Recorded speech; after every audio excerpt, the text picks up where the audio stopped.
Hi, gang. It's Patrick. And Adam. Coming up on today's episode, we finish our journey around the World Showcase in our feature segment, A Walk in the Park. As always, we cover the latest Disney news, and we close out the show with some quick D. All that and more on today's episode of Gaze Do the D. To all who come to this happy place, welcome.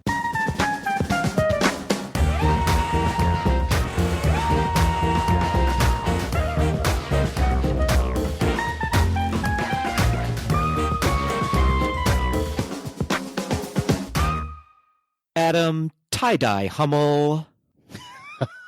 Hippie chic. Mm-hmm. Is that the first thing you think of when you think of me as like hippie chic? Absolutely. Always. You think of athleisure wear? Is that what you think of? I think of at-home craft projects. Patrick Aviva Kazaki. Aviva? Yes, Aviva. I have both of my legs. So I don't know if that matches me, but I'll take it. I don't know if anything's changed in quarantine, Patrick. I haven't seen your legs lately. I don't know what's going on downstairs. I'm full on Winnie the Pooh all the time, just a top, no bottoms. How are you doing, Patrick? I am hanging in there, Adam. I'm hanging in there. How are you? I'm doing quite well, actually. This is the first week that feels like I'm sliding into and I just came up with this phrase, Patrick, a new normal. You probably haven't heard that before, but Nope. This is the first week where I feel like, okay, like now I'm kind of accepting the current situation of working at home and kind of being at home more and all of that. Makes sense. I was that way 2 weeks ago, but full disclosure, like this past week has been a little rougher for me for some reason. As you know, we both obviously deal with a little bit of like depression and anxiety and panic. And that just kind of hit me a little bit harder this week. Nothing I can't get out of, but it's been a rougher week. So I am glad to be recording some moments of joy in my day today. I'm so sorry to hear that it's been a little bit rougher for you this week. Well, listen. It's kind of across the nation right now, isn't it? Absolutely. But I also want to bookend that by saying I feel a lot of pressure now to be a clown for you. Good. You should always feel pressure to at least be on my level of entertainment value. I should have admitted. Yeah, I feel more pressure to be. Yeah, there it is. For you. I appreciate your effort, finally. Adam, you're making an effort. I appreciate that. You're welcome. Well, another thing I appreciate right now, Adam, is a new Patreon member has joined our family. A brand new Patreon member we need to welcome to the fam. Absolutely. I'm always overwhelmed in general when we have new Patreon members, but now especially, it's like, what are you doing? This is amazing. How generous of you. So we have to welcome Kathy to the Patreon family. Welcome to the family, Kathy. We're so happy to have you, and thank you so much for your generous contribution. Absolutely. For those who don't know, we do have a Patreon page. You can find that by going to gazedothed.com and clicking on that donate button. And there, for as little as $1 reoccurring a month, you will have access to extra Gaze Do the D episodes called Gaze Do the D Raw and Uncut. Raw and uncut, cut. It's so weird to whisper that into the microphones now because I can't hear my audio. I can only hear your audio. It's a very much a one-way conversation when we're recording this way, it feels like. Yes, absolutely. A little behind-the-scenes magic there. Or I guess it's not really magical, is it? It's just technical. It's just technical. Well, thank you so much, Kathy, for joining our family. And thank you to all of our Patreon subscribers. Speaking of technical, Patrick. Yes. This is the point in the program when we remind our listeners that we are recording remotely. We are on stay-at-home orders from our governor, as is most of the country at this point. And so we just want to let you know that you may be hearing some clicks and some pops, and we apologize in advance, but that's just a robot trying to break its way into our recording session, and there's absolutely nothing we can do about that. Someone's trying to crash our Zoom meeting here. Have you heard about that? There's people like porn bombing Zoom sessions, I guess, where like they just suddenly insert porn clips. Yeah, I'd like to apologize to any classroom that I did that to this week. But it was fun for me. I'm hoping for a porn bomb. Where's my porn bomb? It hasn't happened yet. You're in quarantine, Adam. Every day's a porn bomb for you now. That's not true. I've been very chaste since the lockdown, just like in prison. Oh boy. We should move on quickly. Regardless, yes, thank you for your patience during this recording session. We know that things may not sound as flawless as they normally do, and we do normally sound flawless, don't we, Patrick? Flawless and fabulous. Thank you so much. That was a compliment toward both of us, not just you, Adam, just for reference. Thank you so much. Okay. Well, speaking of flaws, Adam, I made a little boo-boo last week. I have a sorry about it for our listeners at home. I misquoted the 2020 census website as saying it's my2020census.com, but it's actually my2020census.gov, G-O-V. So sorry about it, everybody. Hopefully it didn't lead anyone astray. Anyone could have made that mistake, Patrick. I think everyone just automatically jumps to .com. It's exactly what I did. It just fell out of my mouth, like many things do. That's not what I've heard. I've heard, for the most part, things are held in your mouth quite tightly. It's true, but then my jaw gets tired and they fall right out. Okay, so it's a stamina issue for you then. That's exactly what it is, which I'm working on in quarantine now. Hey, do you know what I was working on? Speaking of working on things. I'm nervous, but what's that? I have been working on my drag queen tongue pop. Good. I'm so glad. And it is very weak. I'm not going to give Alyssa Edwards a run for her money or anything, but it is there. It is a baby tongue pop, and I'm very proud of it. Can we have a sample? You may. Here we go. Well, that was just a glitch in the computer, I think. I wasn't even... Did it even register? I mean, it registered. Hang on, let me try it again. Oh, okay. That was a little better. Should I try mine for comparison? Please do. Okay, here we go. Ready? Oh, yours is better then, for sure. It sounds like, yeah. It's probably going to sound like garbage either way when we listen back, but we're doing our best. Tough times, you guys. We should just make a note here, Patrick. Whoever edits this portion of the episode should enhance those pops and add like a reverb to them. Insert the best tongue pop that's ever happened. Yeah, maybe just find an actual clip of Alyssa Edwards and insert her tongue pop into it. That's 100% what I'm going to do for my audio if I'm editing this portion of the episode. And yours is going to sound like gas instead. Yeah, I wouldn't blame you for doing that. Well, I don't know how we move on from there, Adam, but we do have some anniversaries to talk about. Actually, just one anniversary to talk about. Turning 40 years old, released on April 17th, 1980, The Watcher in the Woods. Still haven't seen this one. Do you know who's in this movie, Adam? Other than Bette Davis, Kyle Richards from The Real Housewives. Kyle Richards from The Real Housewives. Kyle Richards from Halloween. Kyle Richards from Escape from Witch Mountain. Is it Escape from or Return to? I can't remember anymore. Is it Return to? Is that the first one? And Escape from is the second one? No, I think Escape from is the first one and Return to is the sequel. Oh, we have another sorry about it in our future. I'm not going to apologize for my flaws. You should never do that. So happy anniversary, The Watcher in the Woods. Moving on, Patrick, we'd just like to give a reminder to all of our Tweedledees out there that Crooked Media has established the Coronavirus Relief Fund, where your donation will be distributed equally to help groups providing critical support to those who need it most. To make a donation, visit gaysdothedeed.com and click on the Coronavirus Relief tab at the top of the screen. Patrick, I just checked, and as of this recording, they have raised $1.3 million.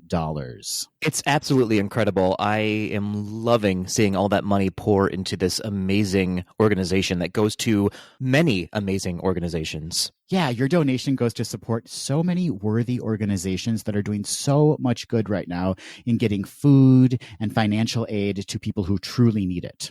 In addition to that, the website podchaser.com has established hashtag reviews for good. We talked about this on last week's episode as well. Through April 16th, Podchaser will donate 25 cents to Meals on Wheels, America's COVID-19 Response Fund, for every podcast or episode review on the Podchaser site. And they'll double the donation when podcasts reply to your review. So for instance, Patrick, if we were to respond to a listener's review, they would just send that much more money. Which is awesome. Such a great idea. And so easy to execute. So easy to execute.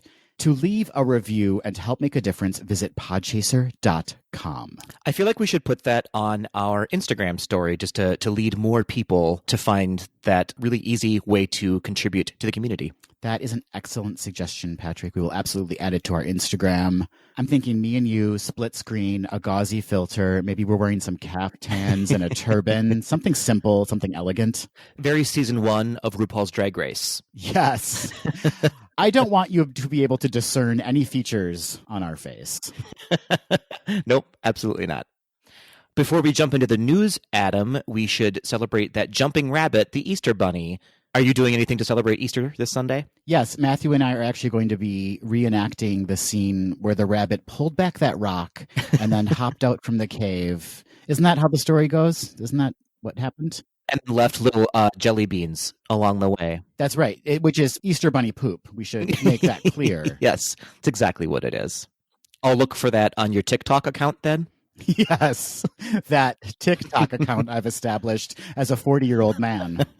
You know, we're not really doing anything special other than consuming all of the Easter candy that Matthew's parents sent to us. Oh, that's delightful. I've eaten so many of those robin's eggs in the past day. I love those things. They're so good. Crunchy and delicious. What are you and Dan doing for Easter? We actually just picked up a big Easter dinner yesterday. One of our local restaurants, Red Rabbit, was doing a promotion of Easter dinners that you can come in and purchase, bring home, and then they give you instructions on how to cook the meal. So we're going to be doing that tomorrow. Is there a way that you could possibly just leave a tray outside your door and Matthew and I could drive by and just pick up our meal? No kidding. Absolutely, we can do that. It is an enormous meal. So if you want to, I will leave a plate outside for you. I asked for a tray. Oh, well, all I can spare is a plate, Adam. A tiny teacup plate. I don't like portion control, Patrick. I'm not a fan.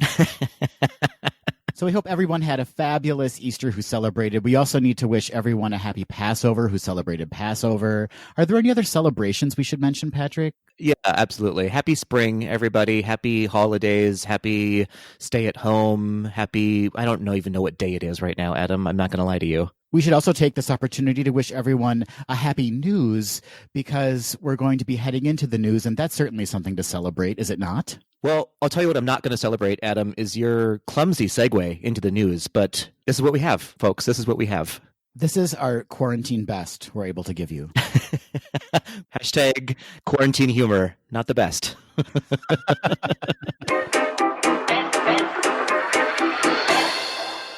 We'll begin with a COVID-19 update.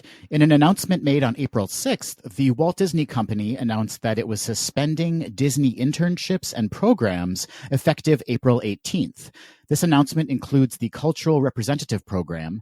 Disney stated it would be working with program participants to ensure they return home by April 17th. Disney program housing deductions will be waived. Cultural representatives will be invited back to complete their program. Disney went on to state that the company was suspending future Disney internships and programs through early June. Program fees would be refunded. Disney also noted that it would be amending eligibility requirements for all programs so that those who have already been accepted will be able to reapply even if they have already graduated.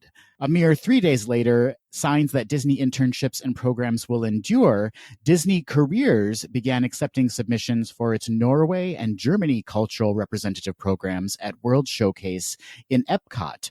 Positions are slated to start between August and November 2020. This does not, however, reflect a potential opening date for Epcot or any of the domestic parks. To our international Tweedledees who are interested in applying, visit jobs.disneycareers.com.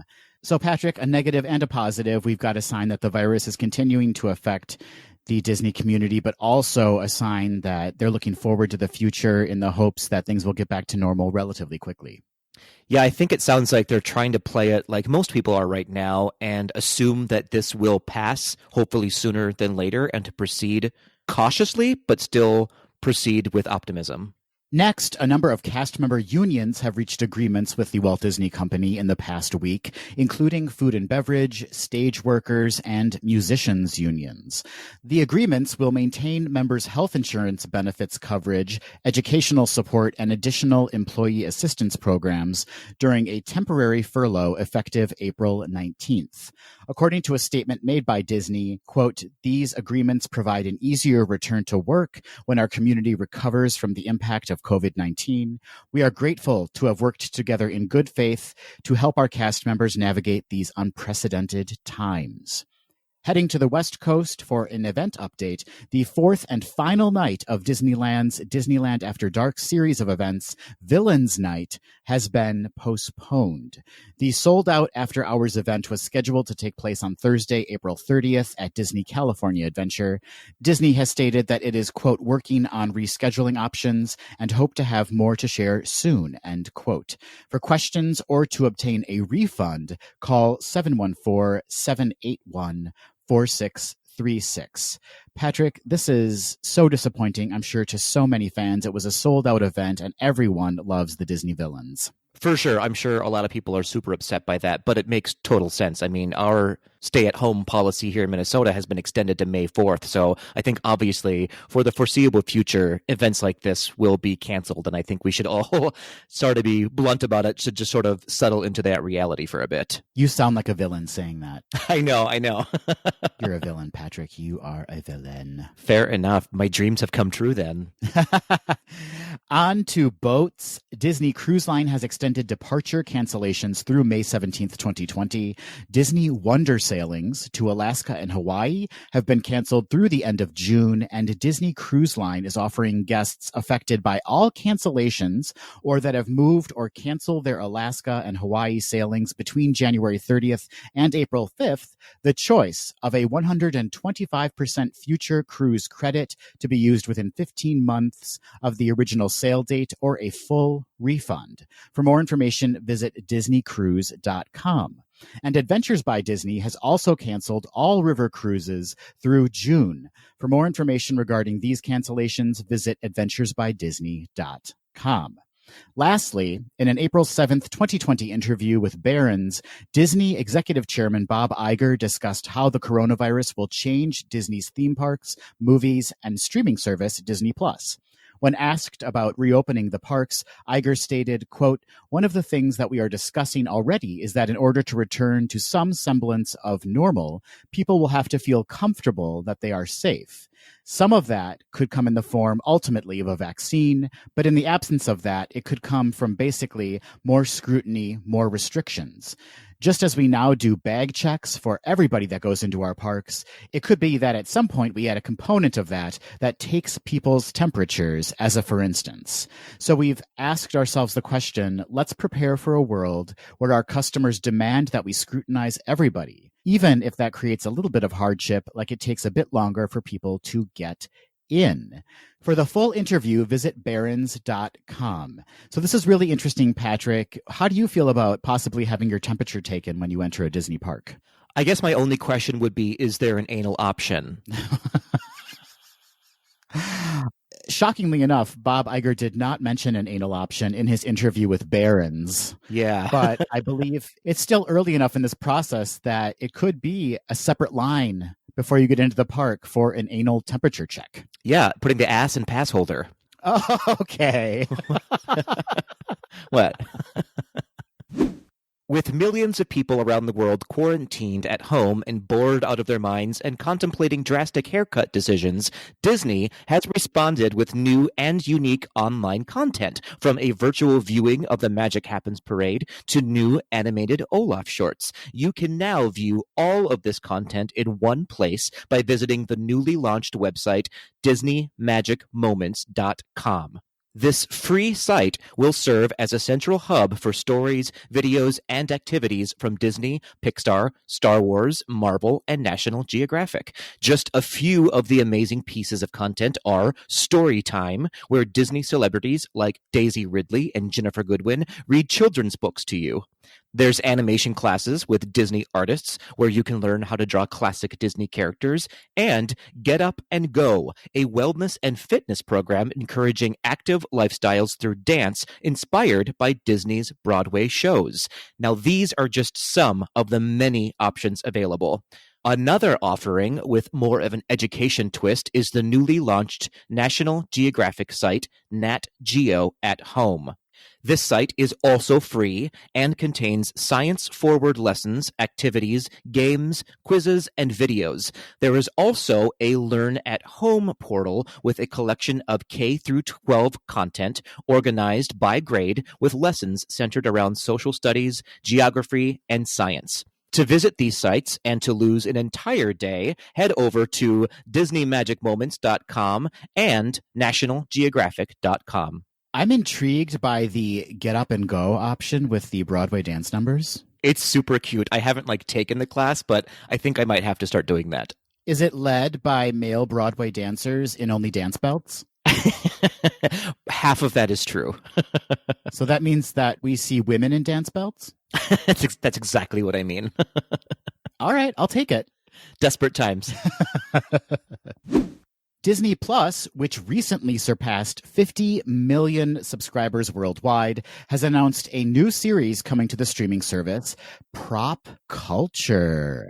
Prop Culture will give viewers a peek inside the Walt Disney archives at props used in various live-action films, such as the Pirates of the Caribbean franchise, Mary Poppins, Tron, The Nightmare Before Christmas, Who Framed Roger Rabbit, The Muppet Movie, Honey, I Shrunk the Kids, and more. The series is to debut on May 1st and will be hosted by collector Dan Lanigan.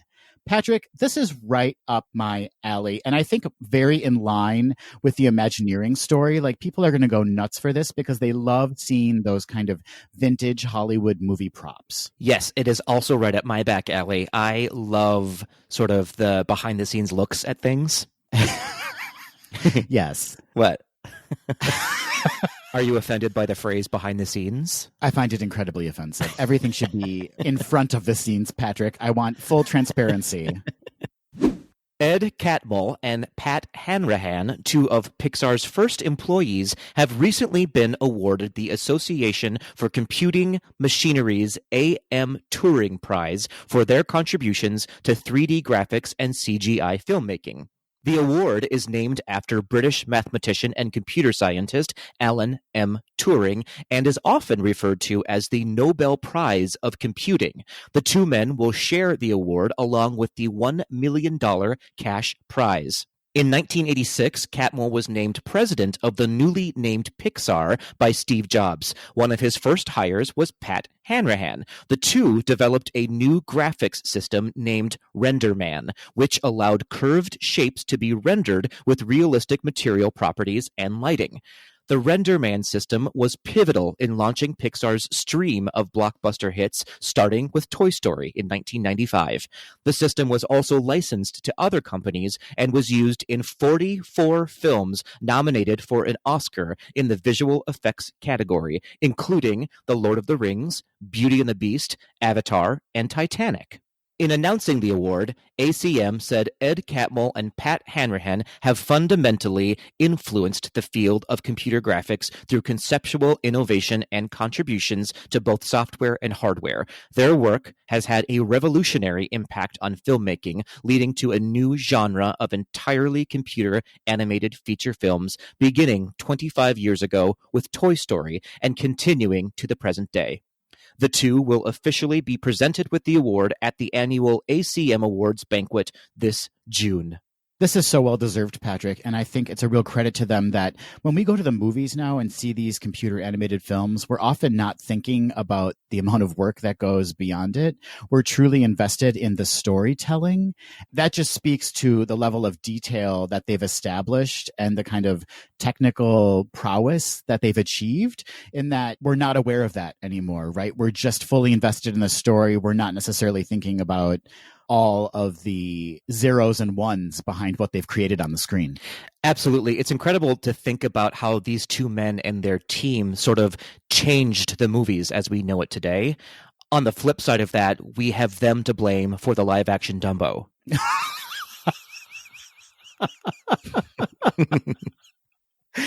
If you were at that award ceremony, you would just walk up on that stage and rip those awards out of their hands. You know what you did. This Thursday, April 16th at 8 o'clock p.m. Eastern, ABC will be airing the Disney Family Sing-Along, a 1-hour special featuring celebrities and their families performing hit songs from the Disney Songbook from their homes.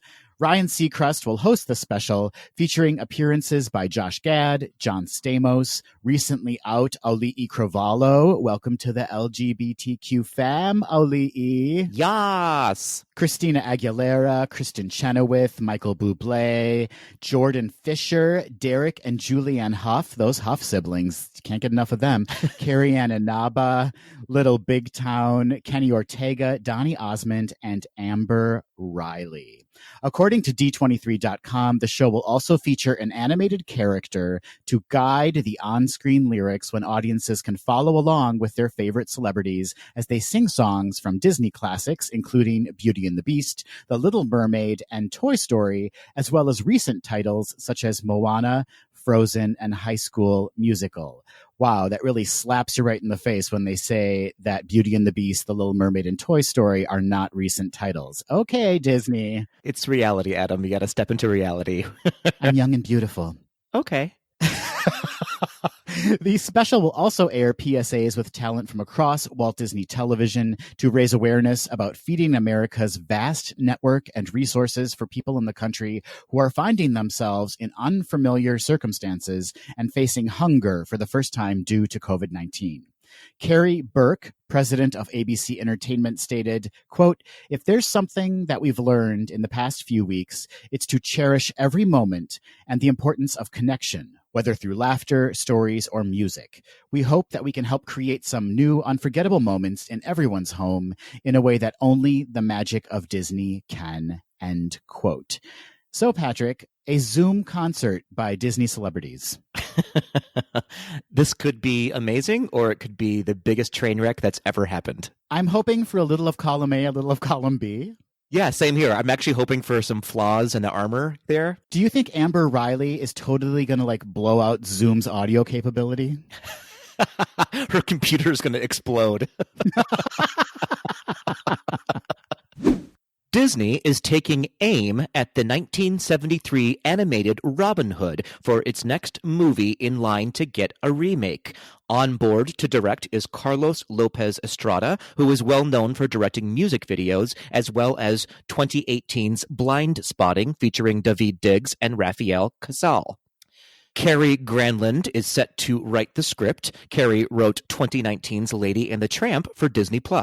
The remake is said to remain close to the 1973 version, with music and animals in the leading roles. However, this time it will be a live-action CG hybrid, much like Lady and the Tramp and the Lion King remakes. The movie is in early development with no set release date, but it will be produced for Disney+. I'm kind of excited for this one. Oh, for sure. Me too. This is one of my very favorite Disney movies, and I think it could be really interesting to see what they do with the new CGI live-action mix with this story. I feel reassured that Cary Granlund is on board again because you and I both really enjoyed the Disney Plus Lady and the Tramp live action remake. And so I'm hoping that that kind of magic will carry over to this project as well. Yeah, I think this movie, looking back on it, is actually a really romantic film. And I think that Cary will pull those strings a little bit more than the animated version did. And I think much like the live action remake of Lady and the Tramp, it's going to rely heavily on the talent of the voice actors it finds, right? I'm super excited because it's a pretty big cast. So I'm excited to see what they do with casting there. Who should voice Robin Hood? The Fox, Patrick. Who's the Fox? I mean, Tom Holland, obviously. What? I guess. I mean, are they going to go with English accents this time? Are they actually going to lean into that? I tried to last time, but some of them were Southern American instead of English, which was weird. To me, that means that Leslie Jordan is in the running for Robin Hood. That's exactly right. I'm hoping that they have Tom Holland, when they cast him, do sort of some visual representation with just Robin Hood's shirt and no pants. You're very into just tops, no bottoms today. I shouldn't say today. I should say always. You're very into tops, no bottoms. I was going to say, what are you talking about, Adam? Have we not seen each other in that long?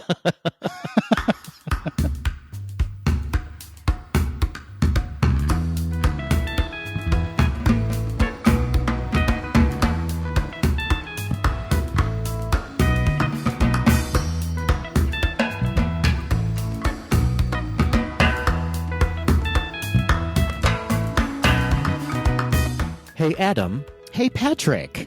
You know, lately I have been identifying with Ariel in that I want to be where the people are.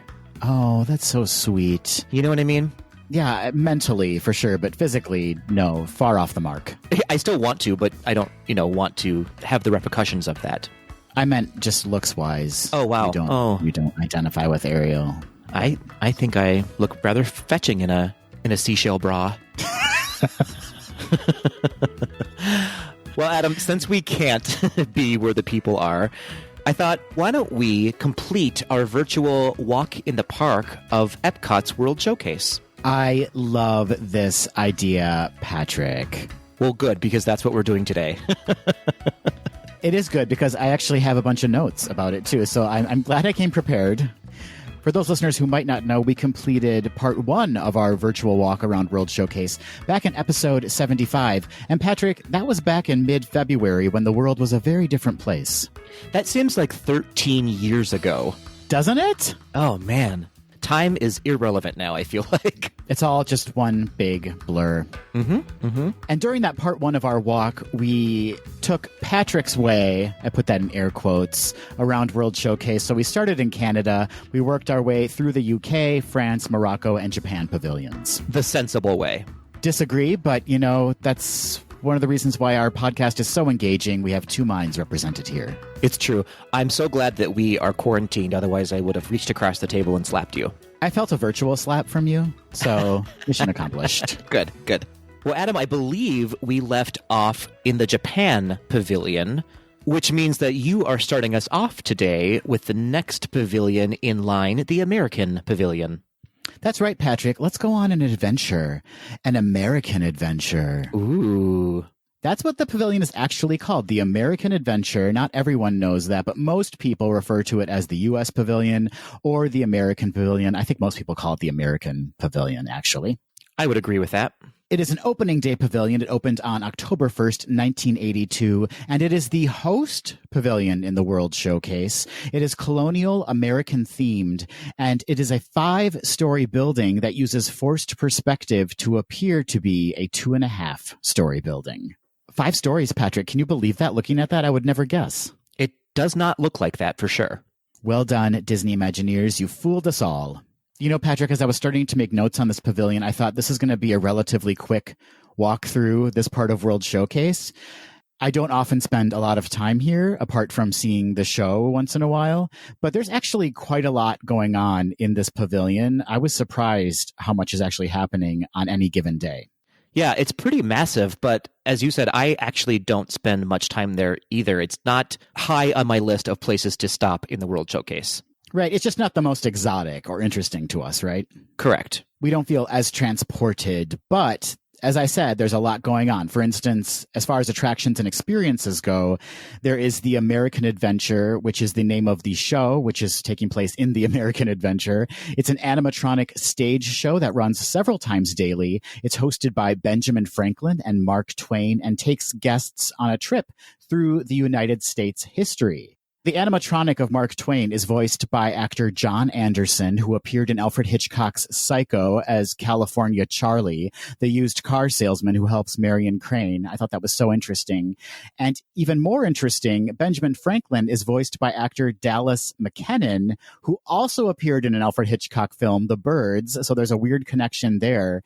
Dallas McKennon also provided the voice for a number of Disney animated characters, and Patrick is the voice you hear telling you to hold on to your hats and glasses prior to riding the wildest ride in the wilderness, Big Thunder Mountain Railroad, and he's the voice of Zeke in Country Bear Jamboree. That I did know. It's a pretty funny fact. Oh, well, look at you. I think I read it when I was prepping for one of our Walt Disney episodes. Periods of history featured in the show include the American Revolutionary War, the Civil War, the Centennial International Exhibition of 1876, the Great Depression, and Stonewall. No, I just made that up. Stonewall's not included, but maybe someday. Maybe someday. How hot would it be if Mark Twain came out in drag, like full drag for the Stonewall section? So hot. So hot. The show concludes with a film montage of famous moments and people in the U.S.'s history from post-World War II to the present, set to the glorious song, Golden Dream. America, spread your golden wings. Spread your what? Golden wings? Golden wings, Patrick. All right. Okay. Golden Dream is also used as the finale to Disneyland's Great Moments with Mr. Lincoln. You can also find the Voices of Liberty in the pavilion. The Voices of Liberty are an 8-person a cappella group performing classic Americana songs in the rotunda of the pavilion. They perform several times a day, usually as a pre-show to the American Adventure stage show. Sometimes they mix it up and add some Disney tunes to the mix. They take on a Dickensian caroler vibe in November and December. And also, during the Epcot International Festival of the Holidays, members perform as featured singers in the Candlelight Processional at the American Gardens Theater just across World Showcase Promenade from the pavilion. Also in the pavilion building is the American Heritage Gallery. It's a small museum currently featuring the exhibit Creating Tradition, Innovation, and Change in American Indian Art. As I mentioned, across the promenade from the pavilion is the American Gardens Theater. That is home to, as I said, the Candlelight Processional, the Eat to the Beat concert series during the Epcot International Food and Wine Festival, and the Garden Rocks concert series during the Epcot International Flower and Garden Festival. As for restaurants and quick service, there is the newly opened Regal Eagle Smokehouse, Craft, Drafts, and Barbecue. It is quick counter service featuring smoked chicken, brisket, ribs, burgers, and platters. Patrick, you know they serve pork butt. I know that all too well. They also have 4 house recipe sauces for your meat, Patrick, so you can just slather that on your meat anytime you want. I slather anything on my meat. There's beers, ciders, wines, and a specialty cocktail called the Tennessee Lemonade. They also have desserts like banana pudding, s'mores brownies, or a fresh watermelon cup, which I would never, ever get. You don't like watermelon? I love watermelon, but if I'm in Disney, I'm going big on desserts. Fair enough. As many of you know, there's also a funnel cake stand in the pavilion. There's a quick service location called Block and Hans, which serves Mickey-shaped pretzels with cheese sauce and beer and ciders. There's the Fife and Drum, which has popcorn and jumbo turkey legs and beer and frozen lemonade and cherry bourbon. Delicious. And Patrick, the pavilion is home to Epcot's Club 33, which some of us on this podcast have been to. Wow. I'm not going to name names, but one of us has been to Club 33. And one of us is very attractive. So. That's so rude. Thanks to the Magic Dads for treating Matthew and me to an evening at Club 33. It was so magical. And last but not least, moving on to shopping, there is one shop in the pavilion, Heritage Manor, which is currently under renovation and will reopen as an Art of Disney store while Future World is undergoing its massive overhaul. So, Patrick, again, I was shocked at how much there is to do in the American Adventure.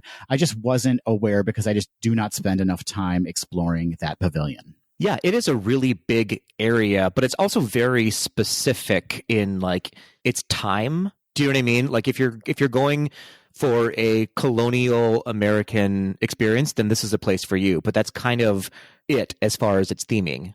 Absolutely. You know, I almost think of like Liberty Square in the Magic Kingdom as what the American Adventure should be. Yeah, for sure. Like I want to see characters walking around in costume, and I just want more depth to the pavilion. It's a very flat experience. I want to be able to kind of explore the narrow colonial streets of that period. Of all of the pavilions, it's probably the least sexy pavilion. Oh, what a way to say it, but you're absolutely right. It is the least sexy pavilion. Sorry about it, America. Well, nothing says sexy like eating a giant platter of pork butt, Patrick, so... That's true. They do offer a lot of sauced meats, so that's pretty hot. So that is the American Adventure. I can't wait to go on to the next pavilion. Oh, that's something you planned out, clearly. What are you talking about? But yeah, you're right. Moving on, though, we do come to Italy. The Italy Pavilion is basically one big plaza with shops and architecture designed to evoke a Venetian, Florentine, and Roman architectural theme. The tallest and most prominent feature is a recreation of St. Mark's Bell Tower in Venice. So as you enter the pavilion from this direction, the first thing you'll come to is La Bottega Italiana, which has cookware, spirits, those beautiful masquerade Venetian masks, and all sorts of decorative items for sale. Heading a little further into the pavilion, there are a few wine carts and some seating, and the Neptune Fountain, which is designed using inspiration from the Trevi Fountain in Rome. Heading toward the back of the pavilion, you'll notice that it ends sort of abruptly. When the pavilion was originally built, there was supposed to be a phase 2 that would have a gondola ride and a walkthrough of the Roman ruins. This, of course, never came to be, but in 2010, they did add one of my favorite restaurants in that space, Via Napoli. Oh, delicious, delicious pizza. So good, so good. So Via Napoli is sort of a tour of the southern Italian cuisine, but their main focus is Neapolitan pizza, which, for my money, is hands down the best pizza in all of Disney World. I absolutely agree with that. For sure. They have a pretty extensive list of pizzas. One of their most popular is the Quattro Formaggi with mozzarella, parmesan, fontina, and provolone cheese. And then my favorite is I'm going to butcher this name, but the Carciocchi pizza or the Carciocchi pizza. Have you had this one? It's got artichoke, fontina, mozzarella, and truffle oil. I haven't had that, but I love artichokes and I love truffle oil. They also have lots of pastas, soups, salads, and desserts, and of course, a huge list of beers, wines, and signature cocktails like the Via Vesuvio with blood orange vodka, Prosecco, and raspberries, and the Limoncello Mule with Grey Goose orange vodka, limoncello, peach puree, orange juice, pineapple juice, and lime juice with ginger beer. I want one right now. Doesn't that sound amazing? It sounds so, so good. One fun thing to see while you're in there are the 3 enormous brick pizza ovens that are named after the 3 active volcanoes in Italy, Etna, Vesuvius, or as it's called there, Vesuvio, and Stromboli, and they are shaped after the god that the corresponding volcano is named after. Another interesting thing is that they import the water they use for the pizza dough to give it a more authentic flavor and texture. And I think, as many of us know, Disney World doesn't have the best water to use for making dough, which many people attribute to the churros not tasting the same as the ones in Disneyland.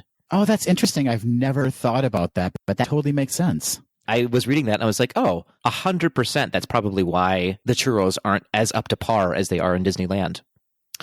So making your way out of Via Napoli and sort of horseshoeing your way back to the front of the pavilion, you'll find the Tutto Gusto wine cellar, Adam, one of your favorite places. I love that location. A great spot to just take a quick break, get out of the sun, and enjoy a cocktail. Absolutely. So Tutto Gusto Wine Cellar is designed to look like an authentic wine cellar. This watering hole does offer a full bar, so you can get pretty much anything there. They also have over 200 bottles of Italian wines to pick from. They have lots of beers and a pretty full menu, including many of the items available at the restaurant next door, Tutto Italia. They have incredible meat and cheese plates, and their lasagna and gnocchi are out of this world delicious. Moving on from there, you will find, as I said, the Tutto Italia restaurant. I have never eaten here, full disclosure, but the ambiance is supposed to invoke an old world Italian feel, and some of the fan favorites are the arancini, which are shrimp and lobster fried risotto balls, the ossobuco, which is a braised veal shank with risotto Milanese, and the tortellini panna e prosciutto in a Parmesan cream sauce. And of course, they have a huge selection of wines and specialty cocktails like the Italian martini and the espresso coffee martini. Do you know what I love about this restaurant too is that they really pay attention to detail. I've never experienced the restaurant either, Patrick, but I've heard that they hired an Italian nonna to come around the restaurant, like visit the guests, and she actually slaps them upside the head if they're not eating enough. That's adorable. I love that. It's not true, but in my mind, doesn't that seem like a Disney touch they would add to that restaurant? 100% that would be amazing, like a Strega Nona character walking around. Absolutely. I mean, it could lead to some lawsuits and some physical deformations, but I mean, worth it for that kind of level of storytelling? Absolutely worth it. Absolutely worth it. You're right. Moving on, you'll come to two more gift shops in the pavilion. The first is La Gemma Elegante, which has some art and collectibles and houseware items. It's a fairly traditional gift shop. And the second one is Il Bel Cristallo, which is designed to look like the outside of the Sistine Chapel. Here, they sell a little more high-end, bigger ticket items like Murano glass, porcelain, and crystal items, and higher-end handbags and clothing. That's where I stop to get my handbags. It's true. And your Murano glass figurines, right? Yeah, I like to buy them and then put them inside my handbag. And that way, if World Showcase Promenade is too crowded, I can just kind of whack people as I walk by them to clear a path. That just seems sensible, Adam. I agree. A few other points of interest in the pavilion are the stage area in the center of the pavilion, where you'll see musicians and storytellers perform. And Sergio, who is sort of a juggling mime, is super fun to watch, and he often performs there. And just outside of the pavilion, you'll see some bridges that go to a sort of false canal, which are meant to look like the Ponte di Paia in Venice. And lastly, as you are leaving Italy, you will find gelati, a super, super good place to get gelato. It comes served in a cone, a cup, or sandwiched between two cookies, which is my favorite position. It's odd that you can find two guys named Cookie. But you can find them if you look hard enough. Dedication. I actually adore the Italian pavilion, but not for what's offered there aside from the pizza, which is, as I said, so delicious. But I have a kind of a personal connection to it in that my family, when we would go down to visit while I was growing up, we would always stop at the Neptune Fountain, and my mom and my brother and I would take a photo in front of it. So that was kind of like always a touchstone for us on our family vacations. Oh, I love that. That's beautiful. My connection to it is that the men who work there are so beautiful, and I never want to leave. It's always interesting to be dining in Via Napoli and just making a full-on pig of yourself while all these attractive waiters are walking by, and they're thinking like fat Americans, and you're just like, I feel terrible about myself. It's part of the magic. Well, moving on from Italy, Patrick, we have the next pavilion in the World Showcase, and that is the Brazil Pavilion. Wait a minute. JK, it's in construction. But that's where it's going to be, folks. It's going to be sandwiched between Italy and the current next pavilion in World Showcase, and that is Germany. Germany is also an opening day pavilion. It's designed to look like a German town with architecture from different eras and regions. As far as attractions and experiences in the Germany Pavilion, there's actually not that much in that area. The original design for the pavilion included a boat ride along Germany's most famous rivers with miniatures of famous landmarks along the way, including the Cologne Cathedral. Unfortunately, due to time and budget constraints, the attraction was never completed. Another idea for an attraction in the early planning stages for the pavilion was a Matterhorn bobsled attraction, even though the Matterhorn is in Switzerland, but they were kind of mimicking what they had created in Disneyland for that. But much like the Japan Pavilion, the Germany Pavilion does have a massive show building behind it that was meant at one time for an attraction that was going to be constructed as part of the pavilion. It's now used for storage and rehearsal. One charming experience that is adjacent to the Germany Pavilion is a small outdoor garden model railway, which contains a fun hidden Mickey. You can also meet Snow White in Germany. And there is a pavilion stage outside of the Germany Pavilion that features German music, often German folk music. One of my favorites, who I don't believe is there anymore, was Margaret Ulmer, the Yodel Queen of Germany, and her Bavarian band. Boy, oh boy, does that sound like a party. It was less about my love for the music and more about my love for Margaret as a human being. Okay, fair enough. Let's move on to dining, Patrick. Yes. Get ready to stuff some sausages in your mouth. I'm talking about Biergarten Restaurant. It is a boisterous German buffet where it's Oktoberfest 365 days a year. It features bratwurst, chicken, pork schnitzel, salads, and assorted desserts. They also, of course, have beer, all the beer at Biergarten, wines, schnapps, and shots.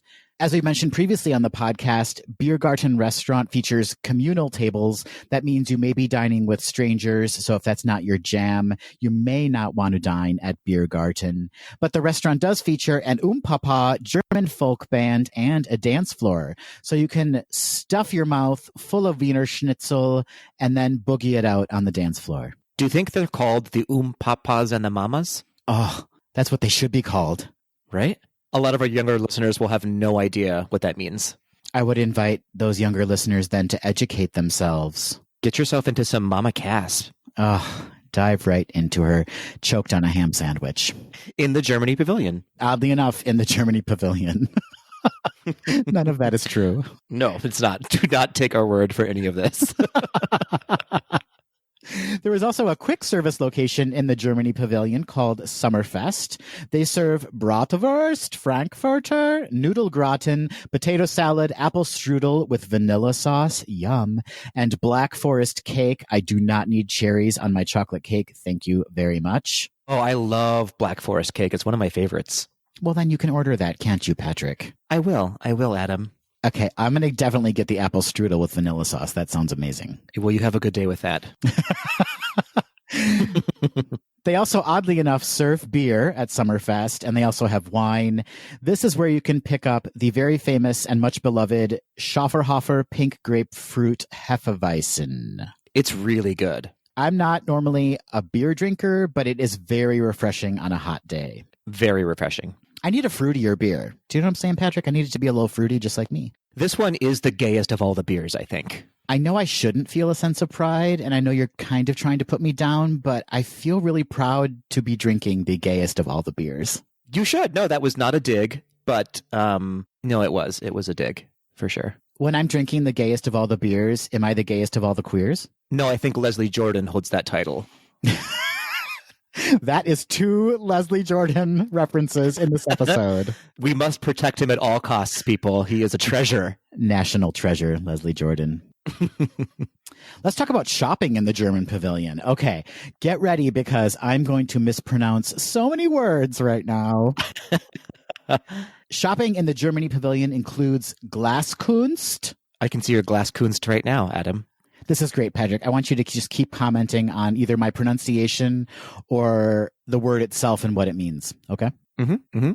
Next up, we have Das Kaufhaus. I have no comment on that one. It's a mess. You're taking a pass on that one. The next up, we have Volkskunst. My Volkskunst is quivering right now with laughter. Do I sound like Heidi Klum as I say these? In no way do you sound like Heidi Klum right now, but I appreciate your effort. I accept that. Do I look like Heidi Klum saying them? 1,000% yes. That's what I wanted to hear. Next up, we have Kunstarbeit in Kristall. I had a bite of Kunster the other day, and it was delicious. Do you love how all of my pronunciations go up at the end? Yes, very offensively, but yes, it is amazing. Next to that is Steinhaus. Why did you say it as though you're a problematic character in a 1942 Germany movie? Just dance around what you actually want to say, Patrick. Exactly. Dance around it. We got to keep our PG rating. That's right. You can actually get really beautiful Steins at Steinhaus. Next to Steinhaus is Weinkeller, where you can get all of the wine in the world, or at least in Germany. German wine is actually really good. Yeah, it tends to be more sweet. It's a little sweeter, a little buttery, kind of, the white wines anyways. It's especially buttery when I just take my strudel and just dunk it into my glass of wine. It's exactly right. Exactly right. Just a Riesling and a pretzel dipped into it. Next to Weinkeller is Die Weihnachtsecke. That was spot on, Adam. That was spot on. And last but not least, and probably the most popular shop in all of the Germany Pavilion, is Caramel Couché. Oh, you can smell it a mile away, and I love it. Now, you normally get the caramel popcorn here, yes, Patrick? Occasionally I do. It's sort of, when it's hot out, I don't want a caramel popcorn. It's just a little bit too heavy for me. But if I'm in the mood, I definitely like to pair my caramel popcorn with another bag of caramel popcorn. I will usually stop here. And like you said, Patrick, it can be so hot that you just don't want it. But I will usually stop here and pick up a treat for later on back at the hotel and just kind of tuck it away and save it. What I'm picturing is that you are like a grandmother and you just have a little purse full of Werther's Originals. Well, yeah, we talked about from the Italian Pavilion, I pick up my handbag. And it's just individually wrapped Werther's Originals in a Kleenex. Yeah, and by the end of the day, it's just like a melted orb of Werther's Original caramel stuck to Kleenex. So it's a caramel apple minus the apple. Correct. Good. That sounds horrific, but you do you. And that, wow, I really made a mess of it, but that is the Germany Pavilion in Epcot's World Showcase. I really love the Germany Pavilion. As I said, I'm not a huge beer drinker, but I appreciate their wines. And I love the look of the German Pavilion. It looks really storybook to me and very charming. Plus, I'm German. I could tell from your pronunciation of all of those words. Is my lederhosen showing? It is, and it's very offensive. This is a fun place, actually, to people watch, because here you will see so many drunk housewives walking around. It's amazing. Also, side note, this tends to be the pavilion where I meet the most Minnesotans and Wisconsinites. That makes total sense. Yeah, it does. It really does. Well, Adam, the world thanks you for that tour of Germany, and Germany would like you to never do that again. I'm sorry, Germany. I'm sorry. So before we move on to the next pavilion, we come to the Outpost, or the African Outpost, which there's not a ton in this area. There's a refreshment port where you can get some snacks and beverages. There's a few merchandise carts and some drums if you're in the mood for a drum roll. When Epcot first opened, though, this area was intended to be a full-on Africa pavilion with an attraction and possibly a restaurant, but it never came to be. So now it's just sort of a gateway from China to Germany. I really wish, though, that they would do something more solid with this area. It feels so underloved and confused right now, which I guess is a feeling we can all relate to currently. Oh, yeah, that's totally true. It's an interesting stop and kind of an homage to what was going to be there. You know, when you watch that opening day special that Epcot aired in 1982 when the park officially opened, they reference the pavilion that's going to be placed there. It was going to be called Equatorial Africa. And Alex Haley, the author of Roots, was actually on the special talking about all the great things they were developing for the pavilion. But now that we have Disney's Animal Kingdom, it feels like we have a whole park dedicated to that as opposed to just one pavilion in Epcot. Sure, that's a good point. Although this small, teeny tiny area to sort of represent Africa in the World Showcase seems a little bit like a slap in the face. I don't know. I guess we do have the Morocco Pavilion, which is in Africa, but there's so much that they could do with this that it needs some love, and I hope someday they build it out. You're right, Patrick. I take my comment back. I do want an African-inspired pavilion. Fair enough. So moving on from the Outpost, we come to the China Pavilion. And I love this pavilion. I love it more and more every time I visit it. It's so beautiful. I think it's one of the more beautiful places in Epcot in general, for my money. Absolutely. So the first thing you'll see when approaching from this direction is a replica of the Temple of Heaven in Beijing, which here houses the Circle Vision show Reflections of China, which is the pavilion's attraction, highlighting the history and the landscape of China. In the courtyard there, just outside of the building, is where you can meet Mulan, and there's a beautiful koi pond surrounding the main building. And there, just in front of that, multiple times a day, you can catch the Jeweled Dragon Acrobats. And they are incredible. Maybe one of my favorite performance groups in the World Showcase. Amazing and nerve-wracking at the same time. Oh, man, I'm always nervous. The tricks that they're doing, it's outstanding. And they are so good, though. They're just beautiful to watch. And flexible? So flexible. Moving on into the pavilion from Reflections of China, on the right, you'll find the House of the Whispering Willows, which is sort of a small museum currently paying homage to the Shanghai Disney Resort. It's absolutely beautiful, and it always sort of sparks an interest in going to Shanghai for me. Every time I'm in there, I'm like, oh, why am I not there instead? Yeah, it's absolutely a tease. Oh my goodness. But yeah, you're right. You're right. Walking a little further into the pavilion, you'll find lots of outdoor carts and shops with beautiful puppets and toys and parasols. And at the end of the walkway, you'll find the Kid Cot stop. And next to that is the main gift shop, the House of Good Fortune, which sells most of the things you'll see in the outside carts leading up to the store, plus a ton more. It's a really massive gift shop. Have you ever been inside of it? I love this gift shop. And as someone who doesn't normally purchase merchandise, I'm always tempted in this location in particular. I love the little jade carved statues and like the statues of Buddha. Like I just am always tempted to purchase one of those. But then I'm like, the weight of carrying that around and or carrying it in my suitcase, it would just be too much. Yeah, they have such beautiful items. And I always am tempted as well. But then in the back of my head, I'm like, if I want an authentic piece of Chinese art, I should probably go to China and get that and not the World Showcase in Epcot. Yeah, I mean, it's either World Showcase in Epcot or you pay an extra $5,000 and get it from China. It's just that easy. It's just that easy. It's just that easy.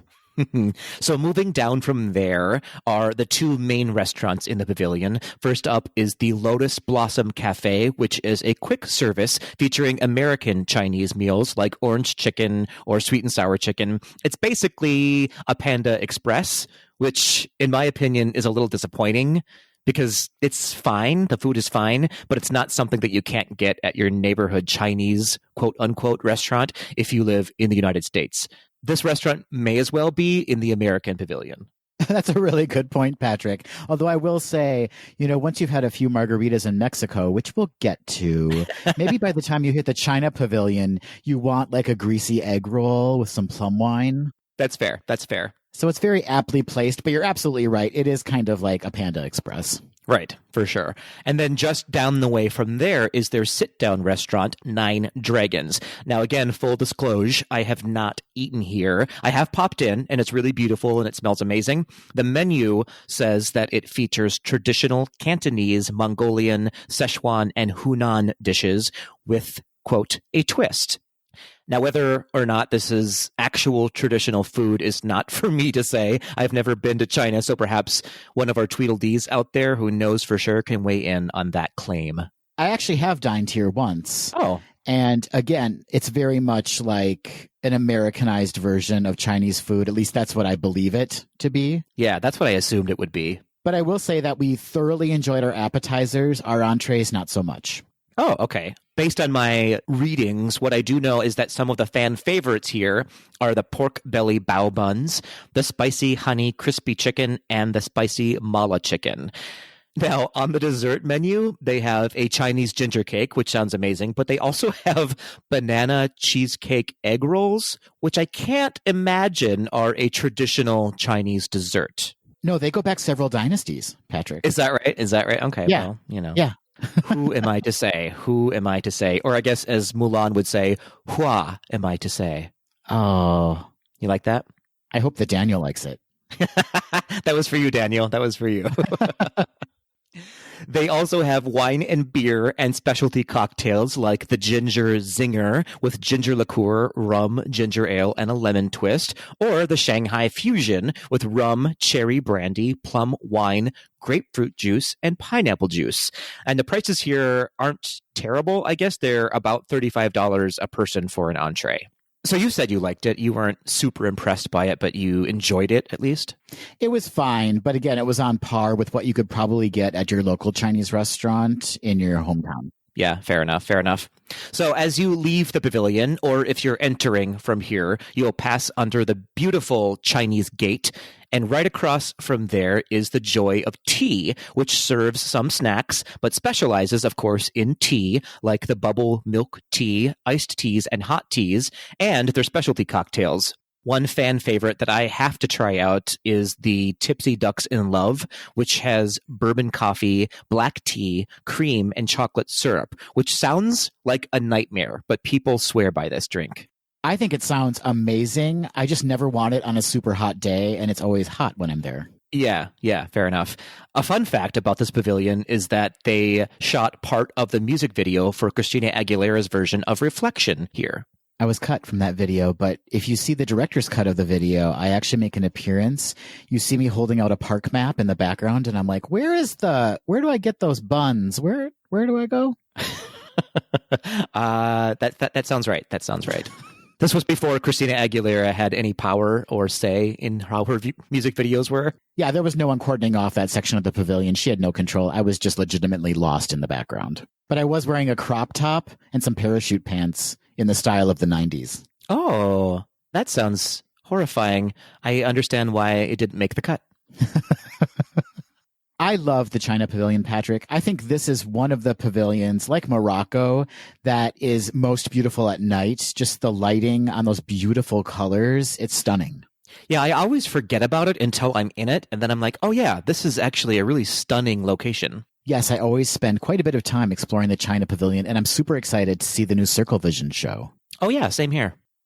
Well, moving on from China, Patrick, and actually right next door to China, the country, is Norway. Not many people know those two countries share a border, but they do, in fact. Norway is not an opening day pavilion for Epcot. It soft opened on March 6th, 1988, and its grand opening was on June 3rd, 1988. Crown Prince Harald V of Norway dedicated the pavilion in a ceremony that was broadcast live to Norway. It was originally intended to be a Nordic pavilion, combining several countries into one pavilion, but Norway came through with the cold hard cash, that's $30 million, to win exclusive rights to the pavilion, and Disney contributed the additional $10 million needed to complete the pavilion. It is themed after a Norse village and rural area.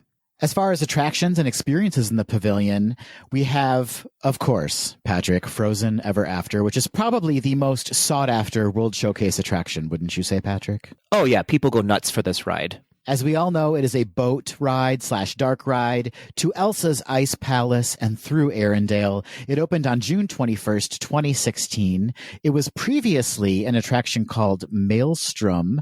Maelstrom closed in October 2014 for the ride overhaul. Frozen Ever After is also part of the Frozen Ever After Sparkling Dessert Party, at which, for an upcharge, guests can experience desserts and drinks while watching Epcot's Nighttime Spectacular, and then experience Frozen Ever After. Have you ever done the dessert party, Patrick? Not this one, no. I've always thought about doing it, though. I think it's still a really hot ticket, even after all of these years of Frozen being open. It is hard to get into, I think, because they serve you sparkling wine while you're there. And also, I believe, don't they have characters there too? Like, isn't Elsa there? That I cannot confirm or deny. I think she normally walks around with her own bottle of sparkling wine and just kind of like throws it back and like says, I'll show you how to let it go.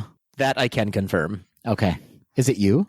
Yes, I am dressed up as Elsa. Just getting my booze on. Another attraction you can experience in the Norway Pavilion is the Stave Church Gallery. It houses exhibits on Norwegian culture and Norse mythology. It is based on the medieval wooden Christian churches once common in northwestern Europe. And last but not least, another experience in the Norway Pavilion, you can meet Anna and Elsa at their royal sommerhus. Much like the ride Frozen Ever After, this experience opened in June 2016. It is a meet and greet at the sisters' summer house. And I hear, Patrick, I have never done it, but I hear that the queue is actually very detailed and very beautiful, like you feel like you're in the movie. I have also not done this attraction, so I do not know, but I imagine that's correct. Well, why would you? You dress up as Elsa and go to the sparkling dessert party. That's true. I don't have to go through the queue because I am the character that you meet at the end of it. That is correct. That's 100% correct. As for dining in the Norway Pavilion, we have Akershus Royal Banquet Hall. It is princess character dining featuring princesses like Snow White, Cinderella, Belle, Aurora, and Ariel. It is buffet casual dining serving Norwegian-inspired breakfast, lunch, and dinner. The breakfast buffet includes American classics and a Norwegian smorgasbord of salmon, gravlax, peppered mackerel, cheeses, and garnishes. Lunch and dinner includes entrees like Norwegian meatballs, filet of salmon, seared pork tenderloin, Scandinavian potato dumplings. That sounds delicious. And an assortment of Norwegian-inspired desserts. They also have wine, sangria, and specialty drinks. And Patrick, you've been here for breakfast, right? I did. I went to the breakfast buffet with our friend Amanda, friend of the pod Amanda, and frequent guest on the pod, and her family, her nieces and nephews. It was super fun. The food is actually really delicious, and the princesses are amazing. Really great interactions. Another option for food in the Norway Pavilion is Kringla Bakery og Café. It is a quick service location that features sandwiches and salads, but let's get real, people. It is all about either school bread or lefse or the troll horn. The lefse is so good. I love it. It's one of my favorite treats, as we discovered early on in our recording days. That's right. You've turned me on to this, Patrick. It is a fabulous bang for your buck. You get so much lefse for a very small amount of money. Ooh, and that cinnamon cream cheese. Yas. So good. They also serve Viking coffee, which is Bailey's and Kimura coffee liqueur in coffee. That sounds amazing. And they also have Nordic draft beer at the bakery. And they also have hot cultural representatives. They sure do. They sure do. Also, they serve shots of aquavit there, Adam. They do, and we have done it. Yes, we have. Aquavit, not my favorite, but again, a nice bang for your buck, I would say. You feel it afterwards. Oh, during, before, after, it's a mess. Oh. As for shopping in the Norway Pavilion, there is the Fjording, which has all of the frozen merchandise you could possibly ever want. They also have specialty items like perfumes and colognes. When Matthew and I last visited Walt Disney World, we stopped there, and they often have the makers of the perfumes and colognes there to kind of give out samples and explain their product to you. It's really kind of a lovely specialty experience. Yeah, there's that one. I can't remember the name of it, but it's pretty famous. And they sell it there, and you can always smell it a mile away. If someone's wearing it, it brings you right back to the Norway Pavilion. It's definitely like the featured fragrance of the Norway Pavilion. Right. And there's also a shop called the Wandering Reindeer, which is near Anna and Elsa's summer house. I've actually never been in this shop. I was surprised when I was researching the Norway Pavilion. I don't ever remember stopping in this shop. Have you been in it? I don't believe I have. What do they sell there? Is it just more frozen merch? I guess, or maybe wandering reindeer. You can take home an actual reindeer. I'm assuming it's frozen merch because it is right off of their summer house. Yeah, probably. And that is just a quick tour through the fabulous Norway Pavilion. I always forget how big that pavilion actually is. It stretches on for quite a while. It almost feels like two mini pavilions side by side. It does, because it's sort of cut in the middle, and then there's two big main sections of it, which is how I describe myself. Cut in the middle, and then there's two main sections. You know what I'm talking about. I'm processing that. Well, while you do that, Adam, should we move on? Yes, please. Well, we come to the last pavilion on our correct way around the world, the Mexico Pavilion. Traditionally known as stop number 1 around a tour of World Showcase. Oh, boy. Okay. Well, so the first thing you come to here from this direction will be an outdoor market area with ring carvers and El Ranchito del Norte gift shops. Here you can get all kinds of apparel and hats and souvenirs. And right outside of here is where the main entertainment will happen, which is a mariachi band. And sometimes there will also be dancers and a Miguel marionette from Coco. Have you seen that version of the show that performs there? I have. I love it. So talented and automatically gets you in the spirit of Mexico, right? Absolutely. It's really fun, really beautiful, and they are massively talented musicians. Off to the right from there is a little walkway that will take you to a meet and greet with Donald Duck in his Three Caballeros outfit. Now, this is a fan favorite photo op, so if you want to get a picture with Donald here, you can experience pretty long lines. We've done this, Patrick. We sure have. I love that photo, actually. It's a keeper. It sure is. It sure is. Moving down just a little further is sort of the central hub of the Mexico Pavilion. To the left will be La Cantina de San Angel, which has tons of seating both inside and outside with really great views of the World Showcase Lagoon. Now, this is probably one of the, if not the most popular quick service in Epcot. And I think, rightfully so. The entrees are pretty good. I love the empanadas and the tacos de barbacoa, and their nachos are quite substantial. They've also got some beers on tap and margaritas. which the ones here, the margaritas, I mean, are more basic than the ones down the road from here, but they're still pretty good. The best part about this place, though, is the views that you get of the World Showcase Lagoon while you're eating. Ambiance. Ambiance. Across the way from there, you will find the main focus of the pavilion, which is a building designed after the Mesoamerican pyramids. Now, as you enter the pyramid, you'll first find a Mexican folk art museum, which changes every once in a while. It currently features Dia de los Muertos, with, of course, a nod to the movie Coco. And then you step into the main section of the building, which finds you outside, kind of. The interior is designed to make you feel like you are in a Mexican marketplace at twilight. And here you'll find tons of freestanding shops in the center of the Plaza de los Amigos, where you can purchase sombreros, ceramics, maracas, coco merch, Three Caballeros merch, and really beautiful Mexican artwork.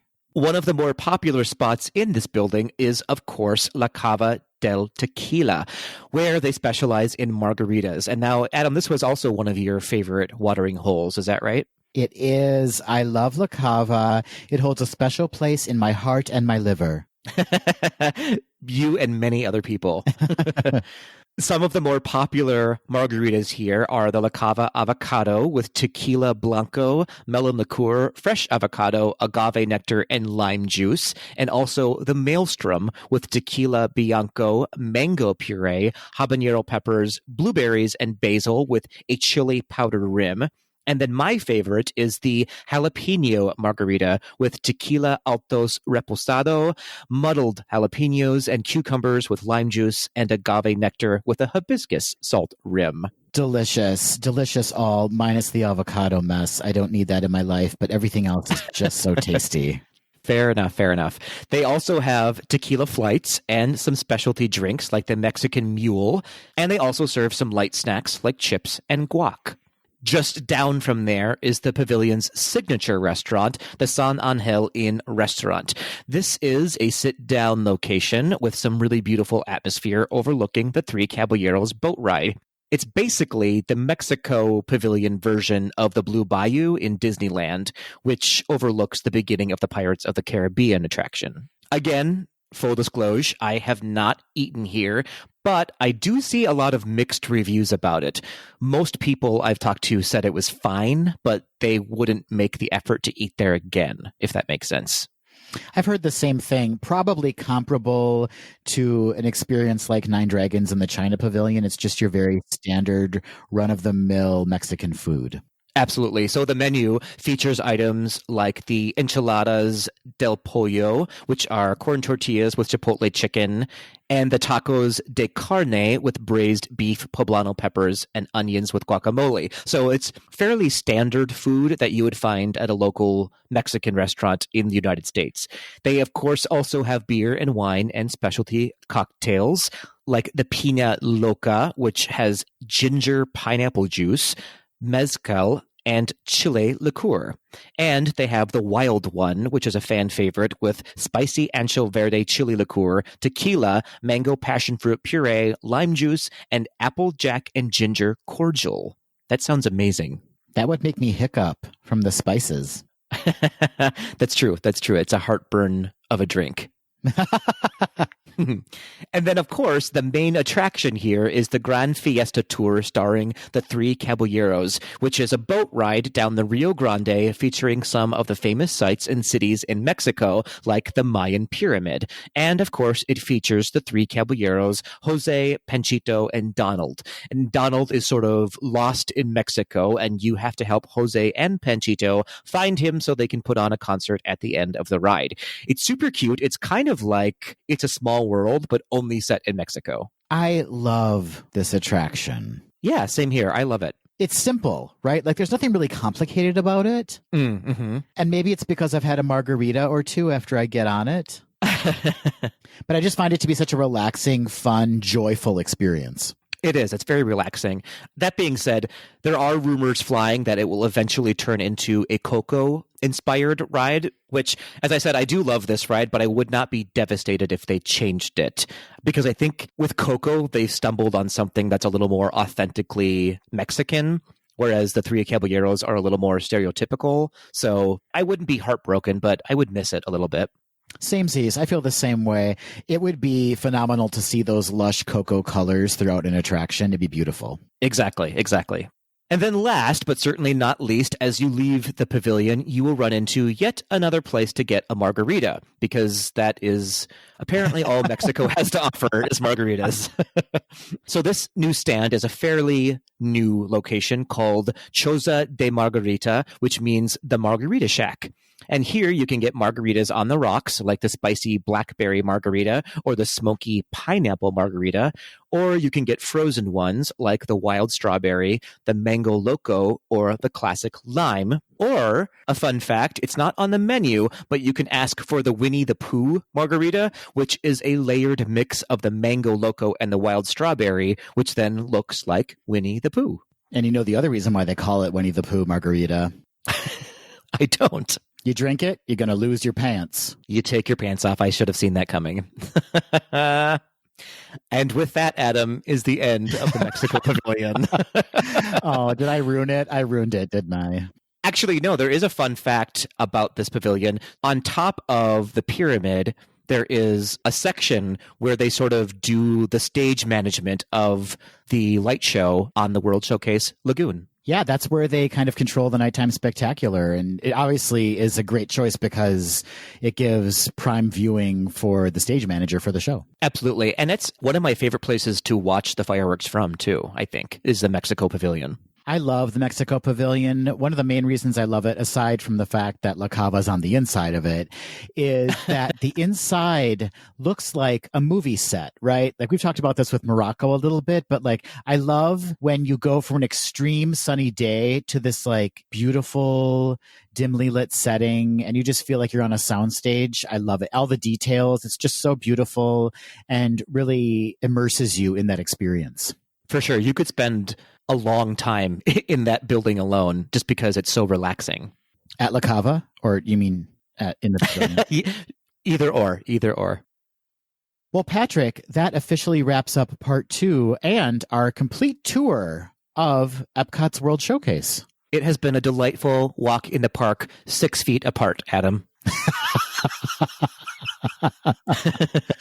6 feet apart, 6 miles apart, and 1,500 miles away. Is that how far away we are from Orlando? Sure, why not? World Showcase is such a special place. It's just really an opportunity to slow down a bit while you're on a Disney vacation. It's not about necessarily the attractions or the rides. It really is about taking your time and exploring the kind of hidden nooks and crannies in all of these incredibly detailed pavilions.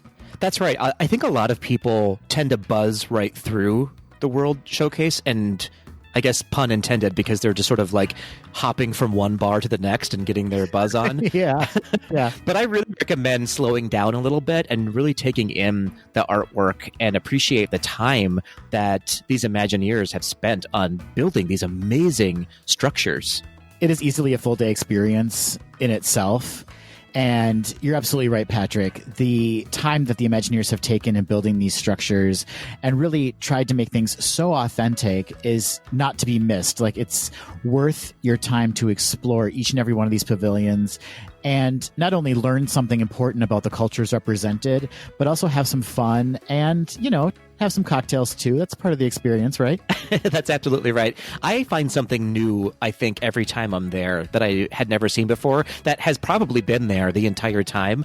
There's just so much to take in and see. Yeah, it's always something I look forward to. Everybody knows that I love Epcot to begin with, but World Showcase is really just like a jewel within that park and is such a part of Walt Disney World's history.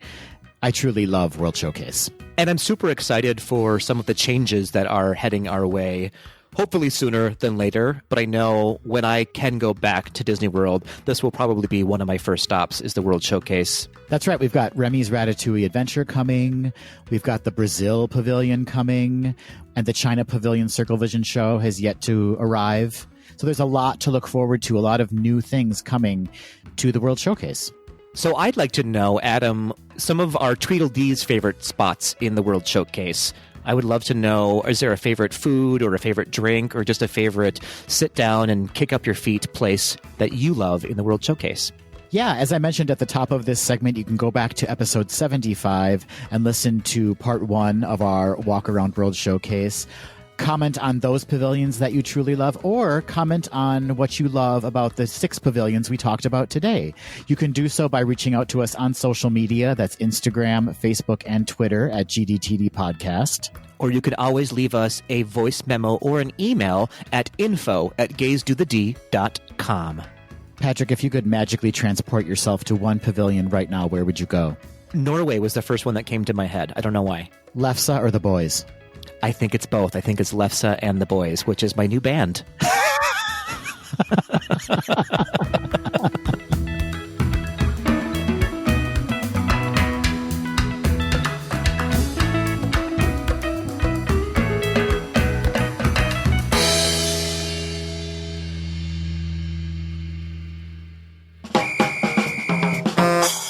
Hey, Patrick. Hey, Adam. We have reached the end of the episode. We've reached the end of our walk around World Showcase.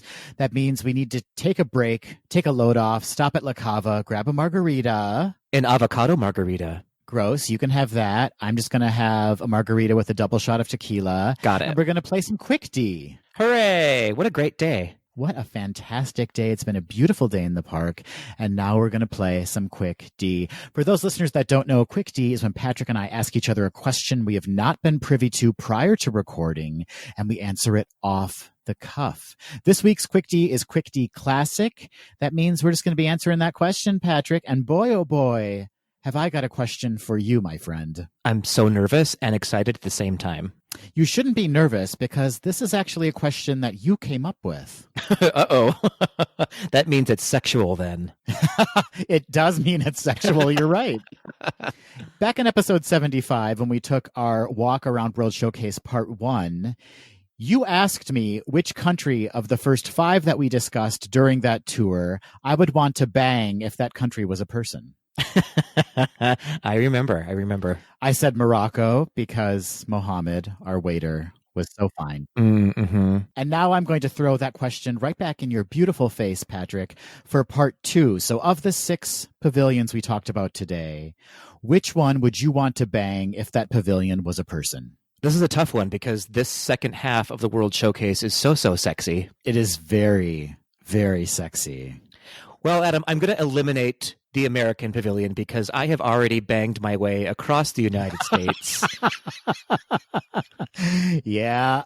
That would just be like a rerun for me. I don't need that in my life. Oddly enough, while you eat pork butt. So it's like you've been simultaneously banging and eating pork butt. This is exactly true. I want to say Norway, or as I like to call it, Morgay. Oh. See what I did there? But I think, Adam, I'm going with the Italian soccer team that serves you in Via Napoli. Yeah, I don't know if they are actually the Italian soccer team, but they might be those that didn't make the cut and then went on to become cultural representatives in Italy. This is absolutely correct. Those boys are delightful, and they do so many squats in those tight pants. They're delicious. And also, I've got that pizza for before, during, and after. During? Oh, yeah. Try it. It's a real experience.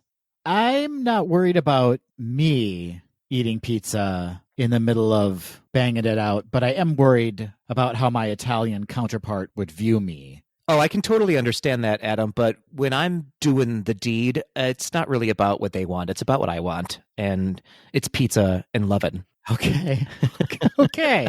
Yep, I want a pizza oven and some Italian lovin'. Put that on a t-shirt. So yeah, my answer is hands down the Italian soccer team. How hot would it be if Disney changed their costumes to just be like soccer uniforms while they were serving you? Oh boy, I need a minute to think about that. I need 35 minutes to think about that, actually. I don't get it. Because it's just more time. And I need some time. I need some time with it, Adam. Okay, I get it now. Okay. Oh, Delays are fun in recording, aren't they? I have been trapped in this closet for too long. Well, we're almost done. We're almost done, Adam. I think we're on to my question for you, Adam. And I'm just going to throw that D right back in your face. Well, why wouldn't you? It's a well-crafted, classy question. Well, I'm going to put a twist on your question, though, Adam. I'm going to ask you to provide a drink from one country and mix that with the sexual appetite of another country. Okay, so just so I understand, you want a drink and you want... Wait. Basically, which country are you going to drink and which country are you going to bang? Okay. All right. Just to call it down for you. I know I'm very intellectual, Patrick, but sometimes you just have to dumb things down in order for it to just jam in my brain properly. That's fair. That's fair.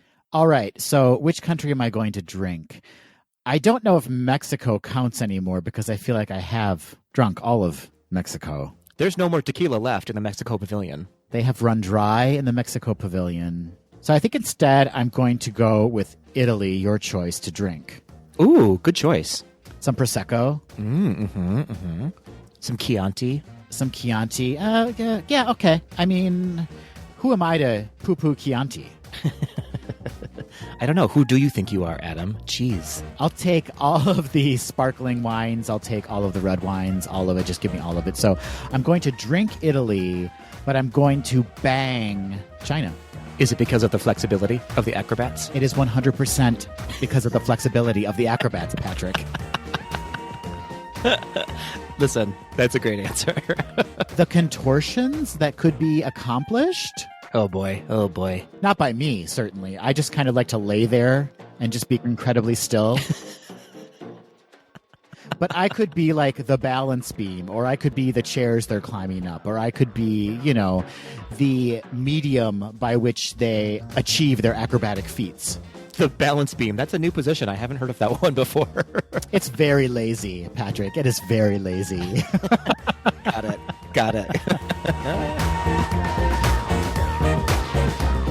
That will do it for this episode of Gays Do the D. Thanks for listening. To become a patron of the podcast, visit our website at gaysdothed.com/donate. For a donation of any amount, you can receive exclusive Gays Do the D content and help us continue to bring you the very best Disney news and discussion. Continue the conversation after this episode on Facebook, Instagram, and Twitter at GDTD Podcast. Submit your questions or show ideas to info@gaysdothed.com. Have a great week, everybody. See ya real soon.